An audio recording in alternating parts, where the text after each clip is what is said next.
Welcome to Fleeting Thoughts podcast with your hosts Channing Cornwall and Joe Gray. Joe has damaged his throat, so I'm going to try to take the lead on this one a little bit, just try to help carry the show and talk maybe a little bit more than I normally do so that Joe can rest his poor Adam's apple and whatever damage was done around it. Why don't you actually, I know I just said I'm going to try to talk more, but you should maybe explain to everybody what happened, like this terrible tragedy that's befallen you in your throat. What has happened, Joe? Well, yes. So, this is a PSA for everyone in the world. This is a real reason why I wanted to record today. Oh, okay. And it's for the sole purpose of informing the public that holding in a sneeze, stifling a sneeze, stopping a sneeze is actually really, really bad and can cause a ton of damage. I was on my lunch and just in the break room and just sort of tried to stop a sneeze by like closing my mouth instead of opening my mouth. And almost immediately I felt like a pressure or something in my throat. And I could talk okay for a little bit and it was not terrible, but then after a while it started to hurt to swallow, and it started and now I can't really talk correctly. It sounds like I was screaming for like hours. You sound like one of those like 60-year-old women that have smoked like 3 packs a day since they were 13 or something. And like I hope I didn't permanently damage my vocal cords. I hope it doesn't get worse. It probably did. I imagine you might. I mean, because I'm clearly a medical professional, but I know. My assumption or my guess would be that you maybe strained them in some way, like the pressure maybe strained them. So now they're like it's like a sprain in your throat. I don't fucking know. That would be my guy. I feel like it'll clear up probably and give it a little bit longer. Have you been trying to use like gargle like salt water, any like weird normal throat remedy kind of stuff? I haven't been doing a lot of that other than like hot towel on my throat, like holding it there, which seems to help. I don't know what's wrong.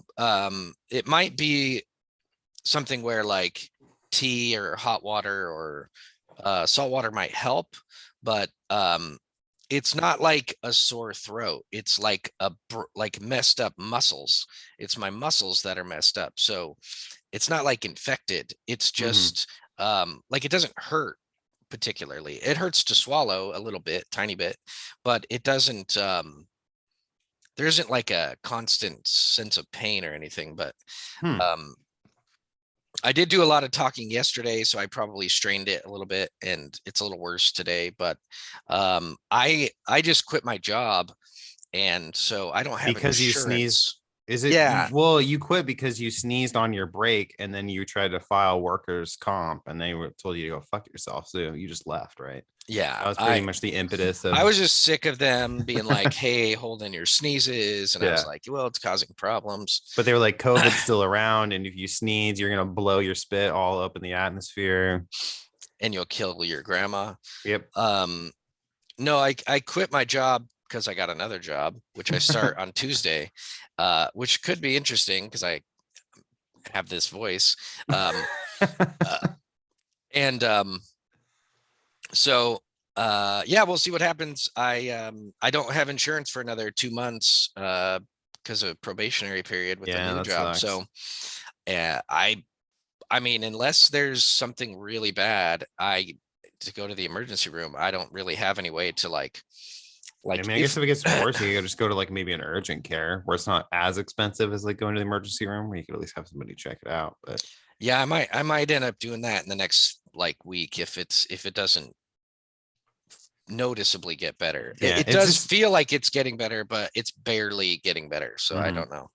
It's always hard to decide when you're going to go see a doctor or when you're going to go to the emergency room, because I feel like most of the time, in the few occasions in my life where I've finally broken down and have been like, okay, I need to go see my doctor or go to an urgent care, whatever, you go and then it's like something mundane where they're just like, oh yeah, this is just off. It'll clear up in a couple of days, or a week or whatever. You just need to rest. And I'm like, I just paid you like $500 fucking dollars to tell me like everything's fine.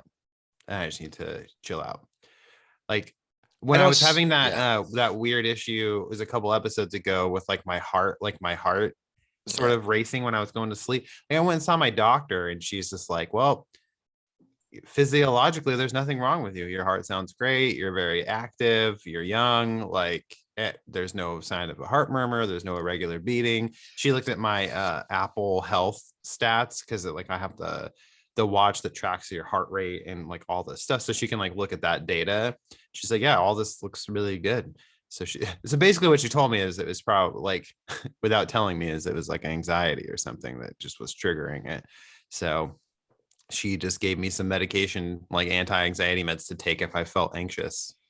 And like that was the end of it. And I'm like, Jesus Christ. Like I don't know. It's like when you make a bigger deal out of something than it really ends up being. And then at least my Well, insurance covered that part of it, it. But I've been in a situation where I've paid, five or yeah. $600 out of pocket for an emergency room visit. And they're like, yeah, just give it some time. You're like, cool. Thanks for your medical advice. Other than surgery, I don't know what else they could do with my Yeah. throat. I mean, I can't put like a band-aid on it. Like, You could. I mean, on the outside, I don't think it's going to do anything, but you just yeah, put a big old bandage on your yeah. throat outside. People are like, oh my God, what happened? It's like, I, I held it a sneeze. yeah, it's the stupidest, Ruptured my throat. it's the stupidest fucking thing to try to explain. It's not cool at all. It's No. not interesting. It's like, why'd you do that? And it's only because of COVID. I never did it before COVID. And then Uh-huh. during COVID, I would be like in the middle of my work like, with a bunch of people around. And I was like, well, I don't want to sneeze all over this stuff or sneeze on my hands and I have to go Mhm. wash. I didn't want to deal with it. So I just was like, well, I'll just sort of stifle it, which doesn't do very much. It doesn't work very well. I keep forgetting that you don't work like in a medical setting like I do, because I have to wear a mask at work still, because it's like in a hospital and clinic setting. So Yeah. it's like when I sneeze at work, I'm like, I'm fucking sneezing, dude. I got my mask on, which is gross, because then you like sneeze and you spit like But all that then you shit got to in get the inside of your mask, a and then new you gotta get a new one. mask. Yeah. Yeah.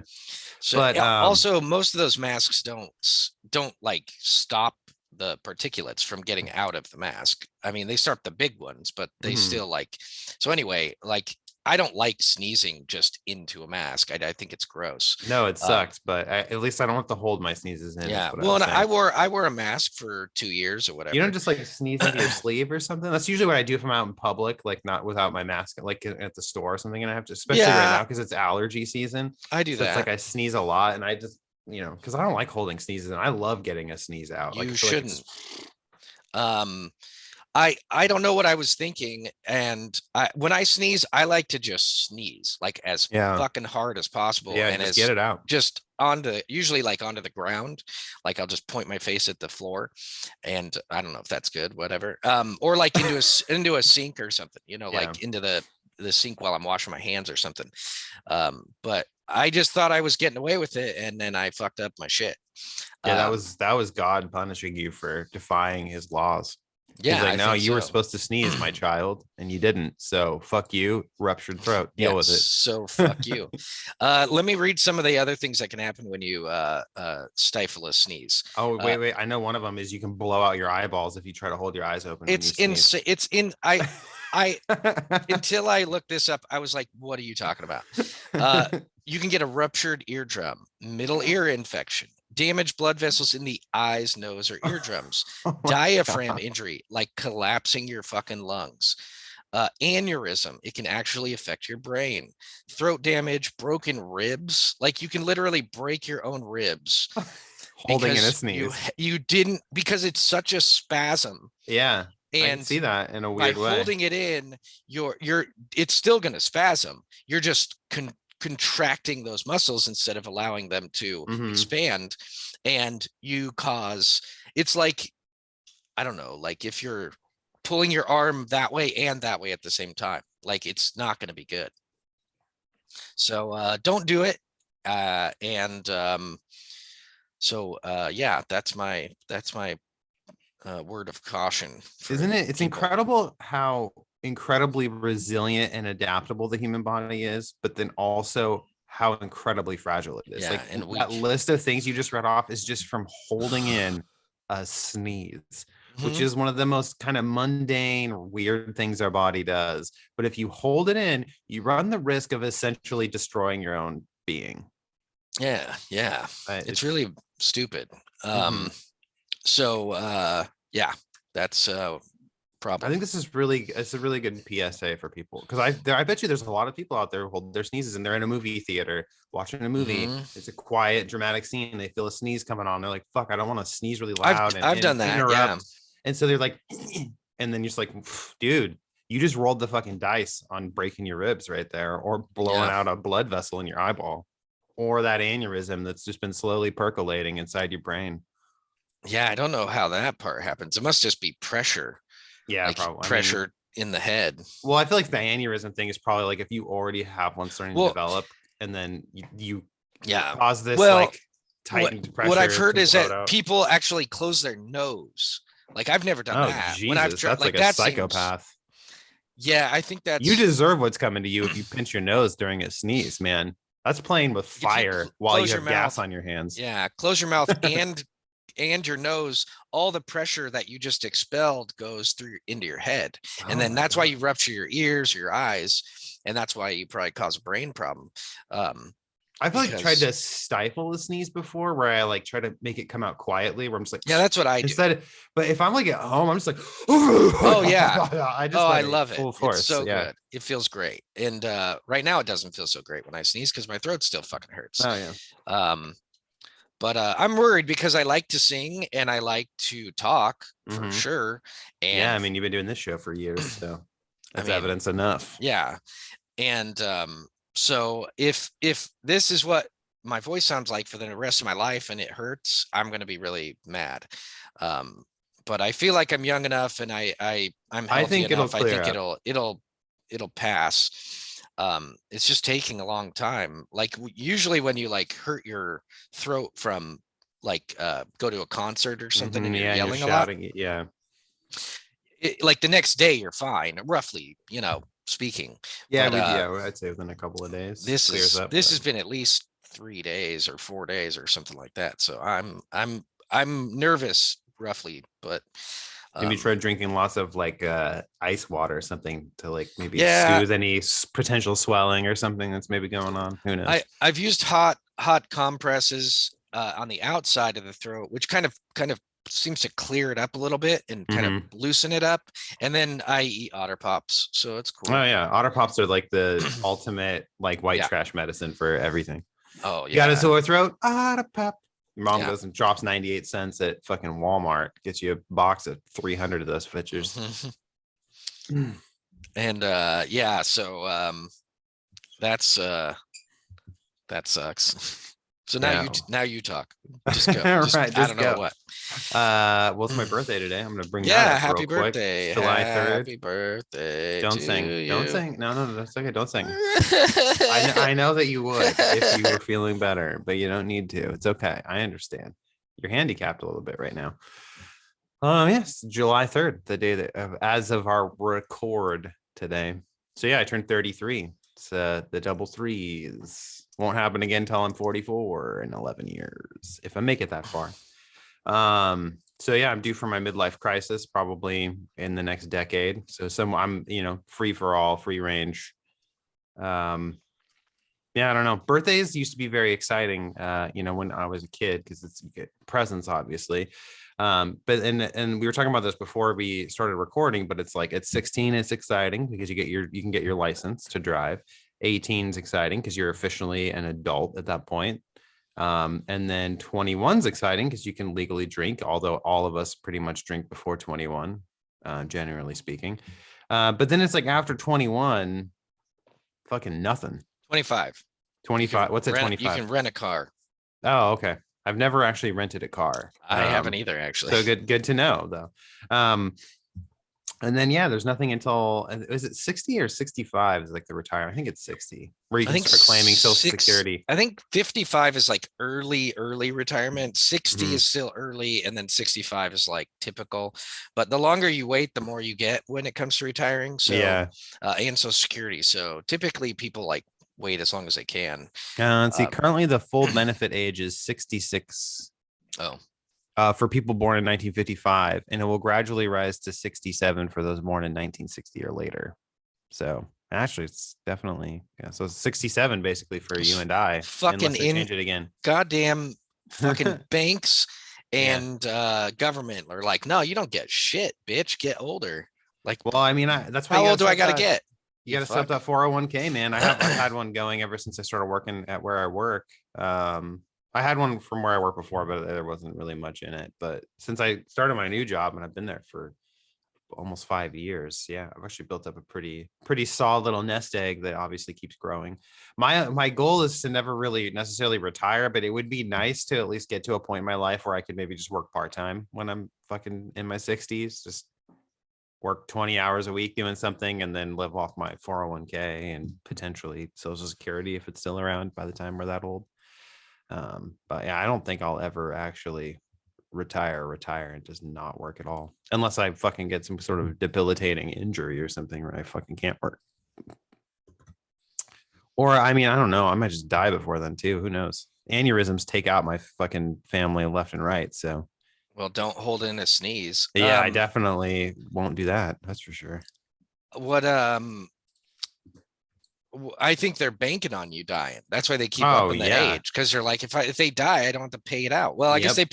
they pay out IRAs to your kids, I think, typically. Mhm. But they probably penalize it or something. I don't fucking know. But Yeah, I mean, I think yeah,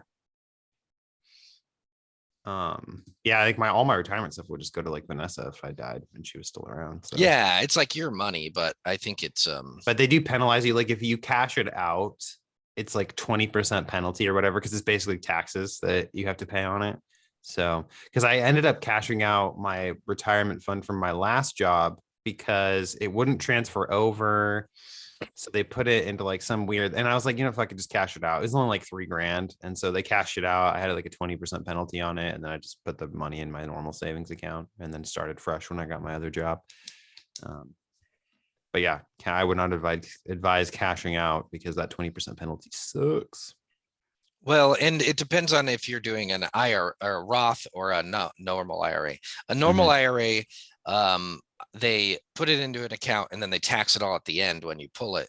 And then a Roth IRA, they tax it now and then you get all of it at the end. So you typically end up with more with a Roth IRA, because the tax percent is well, it's the same. It's a smaller amount of money every time because you're taxing a smaller amount of money. So your accumulated benefits grow more. Yeah. Your what is that called? What is that fucking called? You know what I mean? Where I think you ruptured more than your throat when you had that sneezing. Your fucking brain is leaking right now. I'm like mildly retarded most of the time. But anyway, I'm not a fucking financial advisor. I know. I use like Fidelity as like the company that I do too. That we use. I think it's probably one of the most popular, I'm guessing, retirement. So I just like they kind of just do stuff for you, and then they periodically will send me an email, and I can like log in and make changes if I want to. I'm like, I don't know. You guys are the fucking experts. I just wanted to make sure I've got money when I'm old and don't want to have to work 40 hours a week. Yeah, I have a Roth. I have a Roth IRA through Fidelity, and I have a just a regular IRA through my old job. But now I won't be contributing to that one, so I'll probably get another one with my new job, and then I gotta like combine them and keep them going so I don't lose out, because you don't want to pull the money out of it. You just, if you roll it over to the new one, you don't lose any money. You just transfer it from bank to bank. That was financial advice from the Fleeting Thoughts podcast. You're welcome. I don't think really gave any advice. We just sort of stated some facts. Well, I think people should start retirement accounts much earlier than I did. I didn't start. Yeah, they recommend that you start doing it like in your early 20s, because the earlier you do it, the more the interest compounds over the years, and it literally compounding interest was the term. Yeah, for compounding interest. Well, and because I think I remember looking at this chart at one time where they're like, if you start, if like you have the same retirement fund, like what I do is the place I work matches me up to 4%. So I do 6%, then they kick in the extra four so that like every payday I'm getting a 10% towards some of the 401k.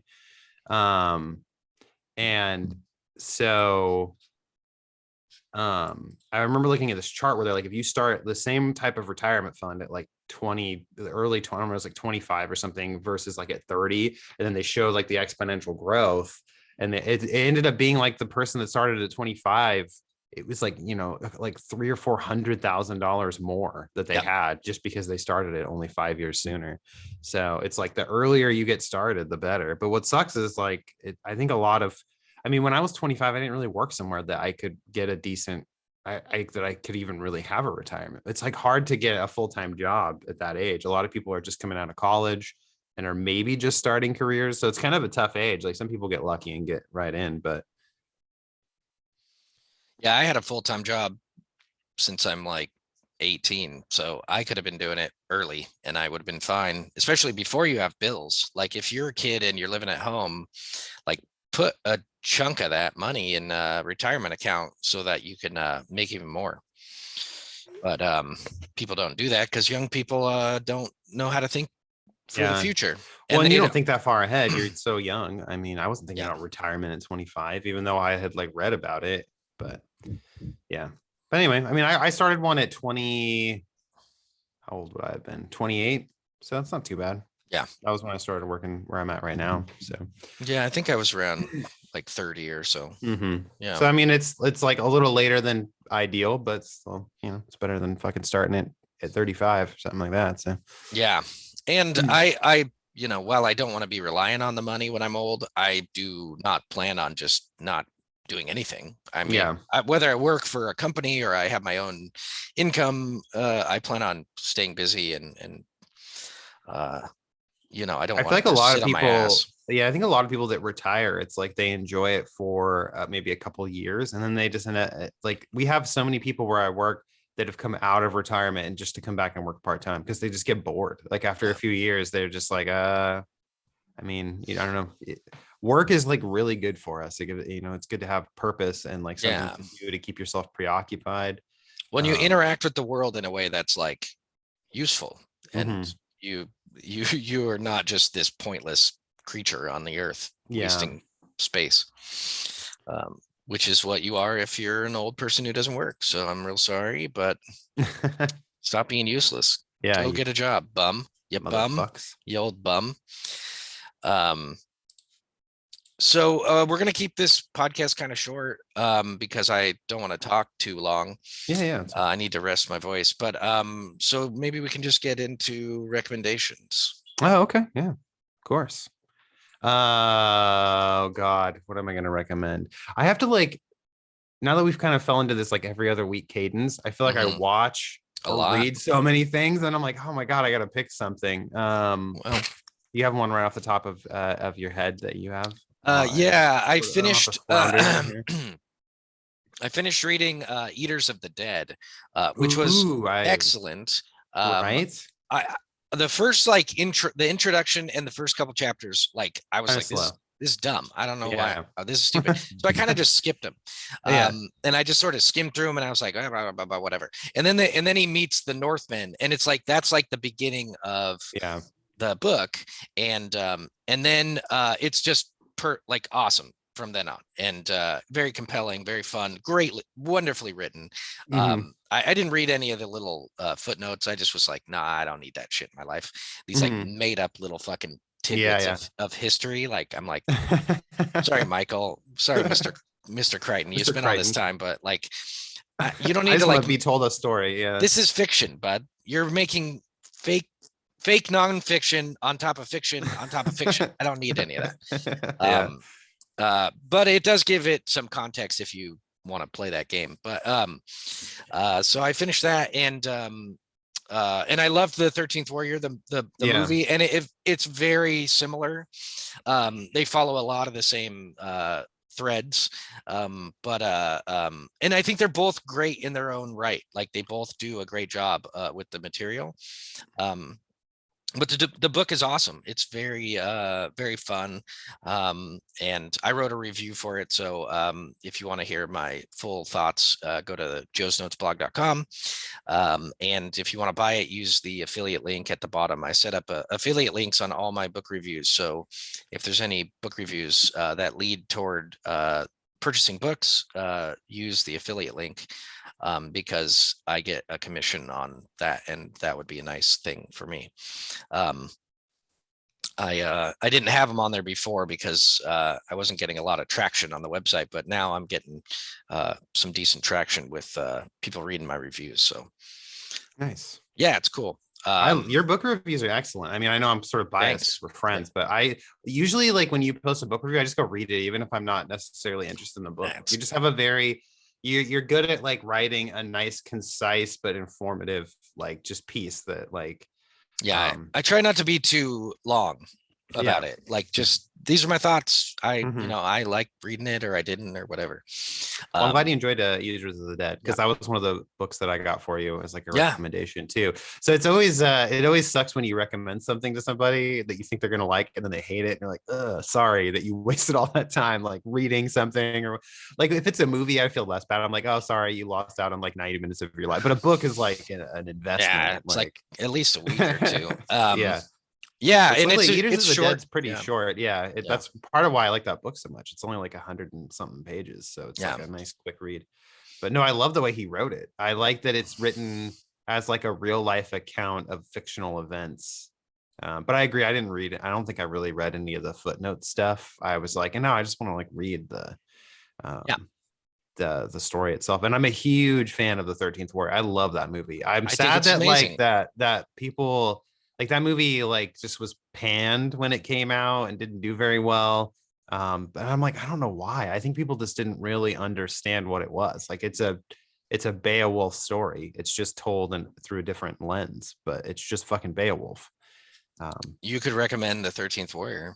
Yeah. No, I have my recommendation. Okay. I had to just like pinpoint like something that I have like experienced since the last time we talked. But sometimes I have a few things to pick from. Sure. But I'm going to recommend, it just came out on theaters last Friday, The Black Phone, which is based off of, it's a new movie. It's based off of the short story, The Black Phone, written by Joe Hill, who's Stephen King's son. And it's in his 20th Century Ghosts short story collection. If people are interested in reading the short story beforehand. But the movie is fantastic. It's one of the few movies where when it was like I was enjoying it the whole way through, and then when it was over, I was like, that movie was just excellent. Like I have no notes, I have no complaints. Like the pacing was excellent, the cast is fucking excellent. Like just everything about the movie just nailed it. And it's a very good adaptation of the short story that actually adds some new creepy things to it. But the premise of the movie is that it takes place in the 70s, and these kids are being taken, like abducted, and going missing, and nobody can find them. And it follows these two siblings, a boy and a girl. The girl's like the younger sibling. And they immediately have like this great relationship. Like their dad is an abusive alcoholic. You find out that their mom's gone, and after that, he just kind of spiraled. And so they like really look out for each other and have a really good relationship. And that's like one of the great highlights of the movie is I feel like when you have kid actors and stuff, they either are really good or they are not good because they're kids. And like this is one of those movies where like all of the kid actors are fucking killing it. Like they're just really good. They're not obnoxious. Like they're just doing a great job, which is good because like the story is really involves the two siblings more so than anything else. But early on in the movie, the brother gets kidnapped by this who's essentially like a serial killer. And so a majority of the movie takes place in this basement that he's trapped in. And then the other part of the movie takes place with his sister, who has like these kind of precognitive abilities. Like in her dreams, she can see things that can come true or like help her like find things. Like, and you find out that her mother had like a similar kind of psychic ability that caused her to, I think she actually killed herself or something. Like it just kind of drove her crazy after a while. And So it's like part of it is his sister trying to figure out where he is, like trying to use this ability that she can't really control. And then the other part of the story is him trapped in the basement. And while he's in the basement, there's this black phone on the wall that's not connected. It doesn't work, but he starts getting calls from it. And the calls are coming from the other children that were killed by this man. And as the movie goes, the ghost children are basically telling him and showing him the things that they learned while they were trapped there, but then they ran out of time and were murdered. So they're essentially giving him information and showing him like little things in the room that he can use to manipulate to try to create an escape. So it's really cool. It's like these otherworldly, like these ghosts essentially are trying to help this kid get out. And the killer is played by Ethan Hawke, and it's like one of the creepiest performances. Like every time he comes down, he's wearing like a different amalgamation of this same mask with like these components that he changes. And his fucking performance is like chilling. There's times where he's like very gentle with the kid, and then there's other times where he's like flying off the handle. He's like clearly somebody who is very mentally disturbed. Anyway, it's like a movie I think even you would enjoy because it's kind of a horror movie, but I mean, and there's some like kind of jump scares and stuff in it, but it's more of just like a really well done film about a kid trying to get away from a fucking serial killer. Sounds really suspenseful because you're wanting the kid to get out, but he's only getting pieces of information, so you don't know if he's going to make it. And it's just a very like emotionally powerful, and just like I said, it was one of the rare movies where like after it was over, I'm like, I can't even think of something where I'm like, oh, like it would have been better if this was happening, or if it was a little shorter or a little. I was like, no, I have fucking no notes, man. Like that was just fucking excellent all the way through. Nice. So I totally recommend people go to the theater and watch it. Especially like I really like recommending movies like this because I feel like the theater gets dominated by these big blockbuster movies. So when like these kind of smaller films come out that are just really excellent, it's like I really want people to go see them because it's like I want people to continue making movies like this. Because it was directed by Scott Derrickson, which the last movie he did was the first Doctor Strange movie. And then he had done Sinister before that. And he was doing the second Doctor Strange movie and then left the project over creative differences. And then I'm like, dude, I'm glad that he left because he went and made this fucking movie instead. Like, fuck Doctor Strange. Like, the Marvel movies are enjoyable. I get it. Like, they're not bad movies, but at the same time, I'm like, they're like this creative fucking black hole where it just sucks these really great directors and writers into it. And then they're left just working on these fucking paint by numbers Marvel movies. And it's like, get them out of there so that they can work on really interesting creative projects. Like, I mean, like the Black Phone would not exist had he would have done Doctor Strange too. And like, we would have just missed out on this fucking excellent movie instead of anyway. So it's like, I really encourage people to go to the theater and watch it. It's fantastic. Like, I think even if you're not a fan of horror movies, you just want like a really good suspenseful, also like kind of emotional, tug at your heartstrings a little bit kind of movie. It's just really fantastic. It's great. Yeah, sounds really good. I like Ethan Hawke is one of my favorite actors. He's great. Dude, yeah, his performance. Like I'm like, dude, I hope he gets like an Oscar nod or something for his fucking performance, dude, because he is creepy as fuck in this movie. Yeah. He was for a short period in the Northman movie.